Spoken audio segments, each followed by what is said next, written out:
যারা বলেন না ভাই এই ফ্রি ফায়ার গেমটা খেলা ছেড়ে দাও, এই গেম খেলে কোনো লাভ নেই, শুধু শুধু নিজের লাইফটা নষ্ট করতেছো, তো ভাই তাদের উদ্দেশ্যে আজকে কিছু কথা। আমি আমার নিজের কথাই বলি। আজ আমার এলাকায় আমার কোনো নেশাখোর বন্ধু নেই। কারণ কি জানেন? এই ফ্রি ফায়ার গেমটা। আমি এলাকার কোনো মেয়েদেরকে ঠিকমতো চিনিও না, ইপটিজিং করা তো দূরের কথা। কারণ কি জানেন? এই ফ্রি ফায়ার গেমটা। আমি এলাকার কোনো মুরব্বীদের সাথে বেয়াদবি করি না।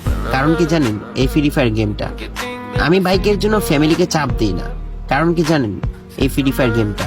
আমার যখন মুড অফ থাকে আমি সরাসরি গেমে চলে যাই, তখন আমি সবকিছু ভুলে আবার আগের মতো হ্যাপি হয়ে যাই। কষ্টের সময় আমার পাশে কেউ ছিল না, শুধু ছিল এই ফ্রি ফায়ার গেমটা। আজ যদি আমি এই গেমটা খেলা ছেড়ে দিই তাহলে আমি কি করব? নিশ্চয়ই এলাকার বন্ধু বান্ধবদের সাথে আড্ডা দেওয়া শুরু করব, আর বন্ধুদের সাথে আড্ডা দিতে গেলে তো একটু নেশাবানি করাই লাগে। তো আস্তে আস্তে আমি নেশাখোর হয়ে যাব, বন্ধুদের বাইক থেকে জেলাস ফিল করবো, দেন পরিবারের কাছে এসে আবার বাইকের জন্য চাপ দিব, এলাকার মেয়েদেরকে ইপটিজিং করা শুরু করব। তো ভাই আমি গেমটা খেলে অন্তত এই সমস্ত কাজ থেকে তো বিরত আছি।